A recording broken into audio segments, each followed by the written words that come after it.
बिस्मिल्लाहिर्रहमानिर्रहीम अस्सलाम वालेकुम। मैं अशकी मलिक आपकी खिदमत में हाज़िर हूँ। बहुत बड़ी खबर सामने आ रही है और ख़बर यह है कि मुबैना तौर पे जाली डिग्री के मामले में मुलव्वस जस्टिस तारिक महमूद जहांगीरी साहब को क्लीन चिट दे दी गई है। चूँकि आज सुप्रीम जुडिशल काउंसिल की मीटिंग थी और इस मीटिंग में अहम फैसले लिए गए हैं। ये फैसले क्या हैं, इनसाइड स्टोरी क्या है, वो आप दोस्तों के साथ शेयर करेंगे। और इसी तरह चूँकि जुडिशल कमीशन का इजलास भी था और सिंध हाई कोर्ट में आइनी बेंचेस के हवाले से हतमी फ़ैसला लिया गया है, बड़ा फ़ैसला लिया गया है, इस पर भी रोशनी डालेंगे। और 6 जजेस का ख़त, इस्लामाबाद हाई कोर्ट के 6 जजेस का ख़त, आखिर उस पर क्या पेशरफ्त हुई है, इस पर भी बात करेंगे। और इसी तरह हुकूमत की तरफ से हाई कोर्ट्स और सुप्रीम कोर्ट के जज साहिबान की मरात में जो इजाफ़ा किया गया है, आखिर एक जज इस कौम को कितने में पड़ता है, महाना ये कौम एक जज पर कितने लाखों रुपया खर्च करती है, इस पर भी बात करेंगे। लेकिन सबसे पहले इमरान खान के 2 केसेस, एक तोशाखाना 2 और एक 190 million pound. 190 million pound corruption case जो है वो अब बिल्कुल हतमी मरहले में दाखिल हो चुका है, क्योंकि इस पे तमाम जो गवाहान हैं उनकी शहादतें रिकॉर्ड की जा चुकी, फिर उसके बाद उन पे जिरा का प्रोसेस भी कंप्लीट किया जा चुका और इस पे जो है वो अब 342 का बयान रिकॉर्ड होना था। आज अडयाला जेल में बुशरा बीबी और इमरान खान एहतसाब अदालत के सामने पेश हुए, उनके वकला साहबान भी मौजूद थे। तो लिहाजा अब अदालत की तरफ से 342 का बयान रिकॉर्ड करने की कार्रवाई का आगाज़ कर दिया गया है और इसके लिए अदालत ने 79 सवालात पर मुश्तमिल एक परफॉर्मा जो है वो दोनों मुल्ज़मान इमरान खान और बुशरा बीबी के सुपुर्द किया है और उन्हें कहा है कि आइंदा समात पर वो इनके जवाबात दें, क्योंकि ये एक कानूनी जो है वो फॉर्मेलिटी है जिसे पूरा करना लाजिम है। अब इमरान खान उनके जवाबात में जो है वो किसी में हाँ और किसी में ना भी कह सकते हैं, किसी में डिटेल जवाब भी दे सकते हैं। तो कुछ भी जो वो कहना चाहें, जो सवालात जज साहब ने पूरी समात के दौरान उठाए, उनकी समझ में आए कि हमें ये सवाल पूछने चाहिए, तो वो इमरान खान और बुशरा बीबी के सुपुर्द किए गए हैं और केस की समात 11 नवंबर तक मुलतवी कर दी गई है। अब 11 नवंबर को इमरान खान और बुशरा बीबी 342 का बयान जमा करवाएंगे, फिर उसके बाद उसी दिन भी फ़ैसला अनाउंस किया जा सकता है और फ़ैसला महफूज भी किया जा सकता है। समात जो है वो अगले 1-2 दिन के लिए मुलतवी भी हो सकती है, क्योंकि हतमी फ़ैसला अदालत ने करना है और जो करंट सिचुएशन होगी उसको देखते हुए अब इमरान खान साहब उस दिन हो सकता है जवाब भी जमा ना करवाएँ, वो कोई ऐसा जवाज़ लेके आ जाएँ कि जी उनकी अपने वकला के साथ मुलाकात नहीं हो पाई, इस वजह से वो ये जवाब जमा नहीं करवा सकते, कुछ भी इशू बन सकता है। और दूसरा जो तोशाखाना 2 वाला केस है, ये भी जो स्पेशल सेंट्रल जज हैं शाहरुख अजमत साहब, उनके रूबरू इसकी समात हुई है और इसमें इमरान खान और बुशरा बीबी की बरीयत की दरख्वास्तें हैं। इन दरख्वास्तों पर अदालत ने समात मुकम्मल करके फ़ैसला महफूज कर लिया है और 12 नवंबर को ये फ़ैसला सुनाया जाएगा। यानी कि तोशाखाना का जो केस है, इससे अगले दिन ये एक और फ़ैसला होगा जो बड़ी अहमियत का हामिल होगा कि क्या इमरान खान और बुशरा बीबी को तोशाखाना 2 के रेफरेंस से बरी किया जाता है या कि इनके ख़िलाफ़ कार्रवाई आगे बढ़ाने का फ़ैसला किया जाता है। ये बहुत अहम मामला होगा। तो देखें इमरान खान के हवाले से क्या ख़बर सामने आती है। और इसी तरह जो बड़ी डेवलपमेंट्स सुप्रीम कोर्ट से सामने आई हैं, उसमें चूँकि आज सुप्रीम कोर्ट में एक तो जुडिशल कमीशन की मीटिंग थी, जिसमें जुडिशल कमीशन के जो मेंबरान हैं उन्होंने शिरकत की है और इस इजलास की सदारत चीफ़ जस्टिस जनाब जस्टिस याहिया अफरीदी साहब ने की है। और इस इजलास में जो रुकन हैं उन्होंने शिरकत की, जिनमें जनाब जस्टिस मंसूर अली शाह साहब थे, जस्टिस मुनीब अख्तर साहब थे, जस्टिस अमीनुद्दीन खान साहब थे और जस्टिस जमाल खान मंदोखेल साहब जो हैं उन्होंने वीडियो लिंक के ज़रिए शिरकत की। इसके अलावा इसमें chief justice Sindh high court justice Shafi Siddiqui साहब थे और वफाकी वज़ीर कानून आज़म नज़ीर ताड़ साहब थे, अटारनी जनरल साहब थे और सेनेटर फ़रूक एच नाइक साहब थे, शिबली फ़राज साहब थे, शेख आफ्ताब साहब थे, उमर अयूब साहब थे, मिसिज़ रोशन खुर्शीद बरीचा जो हैं वो मौजूद थी, वज़ीर कानून सिंध ज़ियाउल्लाह हसन लंजर साहब थे और सुप्रीम कोर्ट और सिंध बार कौंसिल के जो रुकन हैं कुर्बान अली मलानो साहब, ये भी इस इजलास में शरीक थे। और इजलास में चूँकि आज जो 1 पॉइंट एजेंडा था वो था सिंध हाई कोर्ट में आइनी केसेस की समात के लिए बेंचेस की तश्कील अब बेंचेस की तश्कील जो है वो बुनियादी तौर पे जुडिशल कमीशन ने नहीं करनी होती। जुडिशल कमीशन जो है वो जज साहिबान का तयन करता है कि फ़लाँ फ़लाँ जज साहिबान जो हैं वो आइनी बेंचेस का हिस्सा होंगे और वो आइनी केसेस की समाअत करेंगे। आज शफ़ी सिद्दीकी साहब जो कि सिंध हाई कोर्ट के चीफ जस्टिस हैं, उन्होंने कमीशन में ये तजवीज़ रखी कि सिंध हाई कोर्ट के तमाम जज साहिबान पर मुश्तमिल जो है आइनी बेंचेस कायम किए जाने चाहिए और उनकी इस तजवीज़ को तस्लीम कर दिया गया। अब इस तजवीज़ को तस्लीम करने पे हमारे बाज़ जो सहाफ़ी दोस्त हैं वो जो जवाब पेश कर रहे हैं और वो जो इस पर तनकीद कर रहे हैं वो सुन के बड़ी हैरत होती है। अगर कोई यूट्यूबर ये बात करे ना जिसका जर्नलिज़म से सहाफ़त से कोई वास्ता ना हो तो बात समझ आती है कि चलें यार खैर है, इनको कौन सा पता है। लेकिन अगर कोई सहाफ़ी वो ये बात करे और वो सिर्फ़ एक कल्ट की तस्कीन के लिए करे, मैं ये नहीं मानता कि उनको ये इल्म नहीं था, ये जो रीज़न मैं आपके सामने रखने लगा हूँ इसका उनके नॉलेज में नहीं था, ये नहीं हो सकता। लेकिन क्योंकि व्यूज़ का मामला है और कल्ट की तस्कीन का मामला है तो लिहाजा उन्होंने व्यूज़ के लिए ये बात कर दी। मुझे बड़ी हैरत हुई। उन्होंने, हमारे एक दोस्त हैं, मैं नाम नहीं ले रहा, उन्होंने इस पर एक व्लॉग किया और उन्होंने कहा देखें जी, इससे पहले जब जुडिशल कमीशन का इजलास था, जब सुप्रीम कोर्ट में आइनी बेंचेस के हवाले से जजेस का तयन होना था तो उस वक़्त चीफ जस्टिस ने यही तजवीज़ दी थी कि तमाम जज साहिबान पे मुश्तमिल आइनी बेंच कायम किया जाए। तो उस वक़्त हुकूमत ने इस पर एतराज़ किया, लेकिन अब सिंध हाई कोर्ट में जो है देखें इसकी इजाज़त दे दी है। तो ये हुकूमत जो है इसका डबल स्टैंडर्ड है। अच्छा, मुझे हैरत हुई इस बात पे कि इनके इल्म में है कि सुप्रीम कोर्ट में जो आइनी बेंच बनेगा या जो जज साहिबान जो है वो आइनी बेंचों का हिस्सा होंगे उसके लिए तमाम सूबों की इक्वल पार्टिसिपेशन ज़रूरी है। ये आइन की मंशा है, ठीक है। अब सूबे में तो ये नहीं हो सकता, या सूबे में ये तो नहीं है कि जी वहाँ पे तमाम अजला की जो है वो अपना इक्वल पार्टिसिपेशन होगी।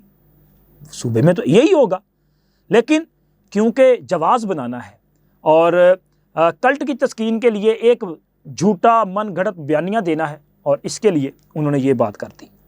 और दूसरा, इस मीटिंग के अलावा जो दूसरी अहम बैठक थी वो थी सुप्रीम जुडिशल काउंसिल की मीटिंग।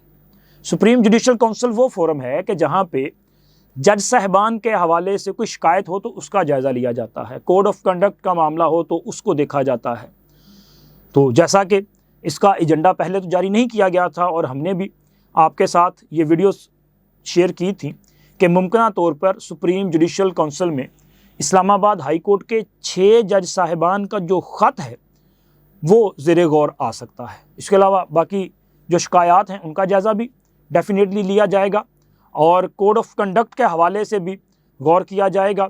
उसकी वजह क्या थी? वजह ये थी कि जब 6 जज साहिबान का ख़त मंजर आम पर आया था काजी फ़ाइज़ ईसा साहब के दौर में, तो उस वक़्त काजी फ़ाइज़ ईसा साहब ने एक तो फुल कोर्ट मीटिंग बुलाया, फिर उसके अलावा उन्होंने वज़ीर आज़म से मुलाकात भी की और फुल कोर्ट मीटिंग में जज साहिबान के कंसर्न से और वज़ीर आज़म की मशावरत से उन्होंने एक कमीशन तश्कील दिया था। खैर वो कमीशन जो है वो कायम ना रह सका और जस्टिस तसद्दुक़ हुसैन जिलानी साहब ने माज़रत कर ली। फिर उसके बाद काजी फ़ाइज़ ईसा साहब ने इस मामले को जुडिशल साइड पे जो है वो देखने का फ़ैसला किया और 7 रुकनी बेंच कायम किया। उस 7 रुकनी बेंच में याहिया अफरीदी साहब भी एक रुकन के तौर पे शामिल थे और याहिया अफरीदी साहब ने पहले दिन ही इस पर एतराज़ कर दिया। फुल कोर्ट मीटिंग में भी उनका ये मौक़िफ़ था कि इस मामले को जुडिशल साइड पे देखने की बजाय सुप्रीम जुडिशल काउंसिल में ले जाया जाना चाहिए और वहाँ पे इसका जायज़ा लिया जाना चाहिए। तो लिहाजा उन्होंने इस पर इख्तलाफी नोट जारी किया और बेंच से अलग हो गए। अब जब वो चीफ जस्टिस बने तो उन्होंने सबसे पहले जो कोई इजलास कॉल किया था वो यही था। मतलब देखें, एक तो वो कमेटी वाला मामला था, जजिस कमेटी वाला, कि उसमें उन्होंने तश्कील नू की, अमीनुद्दीन खान साहब की जगह पे मुनीब अख्तर साहब को शामिल किया चूँकि उन्होंने मंसूर अली शाह साहब के जो अपना ख़दशात थे उनको दूर करने की कोशिश की।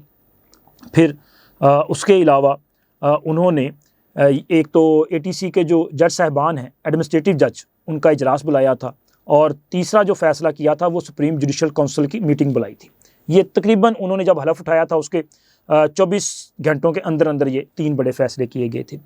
जुडिशल कमीशन का इजलास जो है वो तब बुलाया गया था जब पार्लिमान की तरफ से यानी कि कौमी असम्बली और सैनेट की तरफ से जो नाम हैं वो भिजवाए गए थे, फिर उसके बाद उन्होंने इजलास कॉल किया था।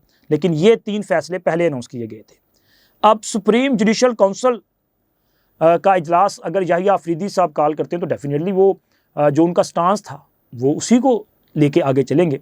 तो आज सुप्रीम जुडिशल काउंसिल के इजलास का जो इलामिया जारी किया गया है उसमें ये बताया गया है कि जी काउंसिल में जजिस साहिबान जो हैं उनके ख़िलाफ़ 10 शिकायत का जायज़ा लिया गया और इन तमाम 10 शिकायत में जो शवाहिद हैं वो नाकाफ़ी हैं, ठोस नहीं हैं। तो लिहाजा इसमें नाकाफ़ी शवाहिद की बुनियाद पर इन तमाम जो शिकायत हैं इनको निपटा दिया गया है।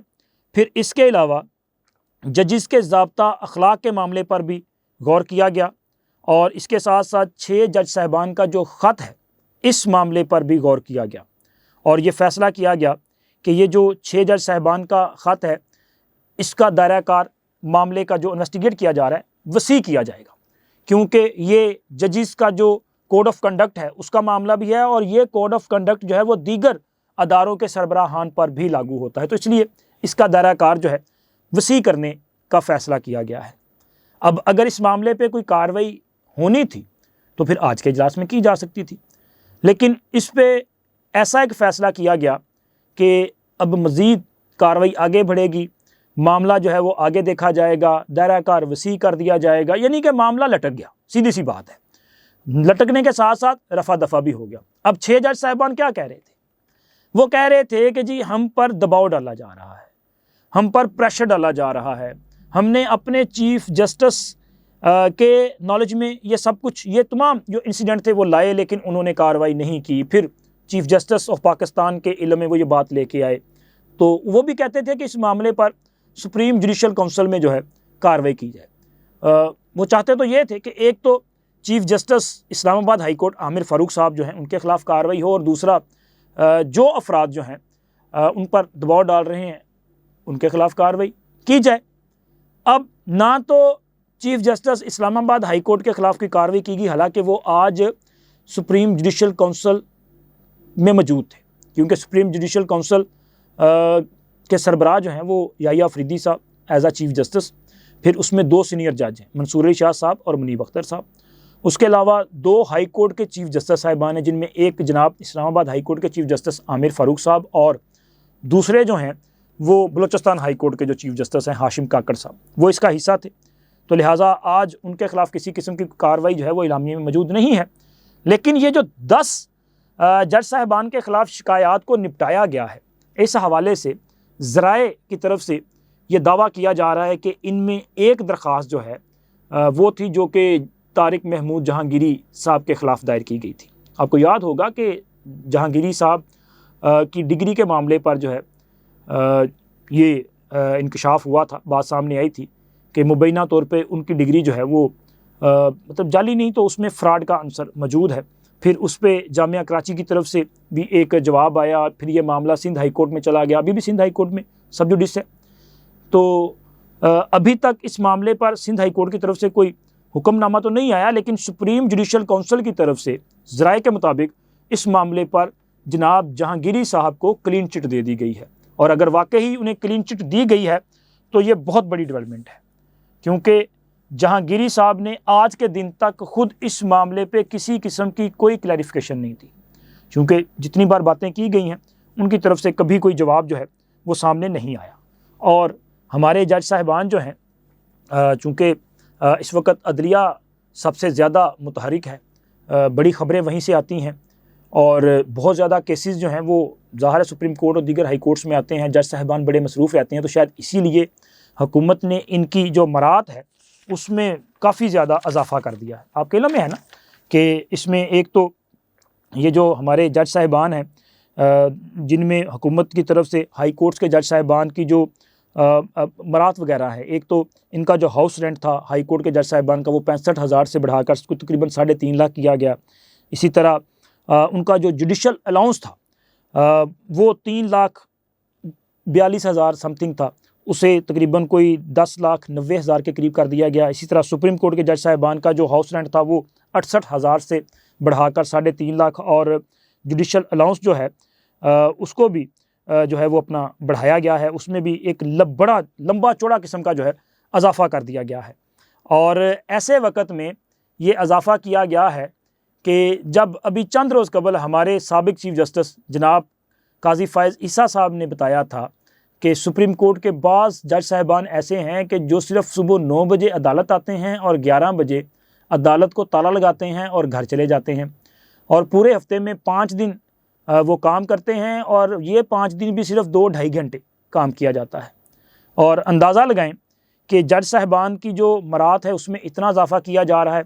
फिर इसके अलावा जो जज साहिबान को मरात दी जाती हैं उसमें इनको जो ट्रैवलिंग अलाउंस है वो दिया जाता है, गाड़ी मिलती है, ड्राइवर मिलता है, 2 मुलाज़िम मिलते हैं, और इसके अलावा भी डेली जो अलाउंस होता है ना वो तकरीबन 8,000 रुपये जज साहिबान को मिलता है। अब रोज़ाना का जो ये अलाउंस है वो किस लिए है ये अल्लाह ही बेहतर जानता है।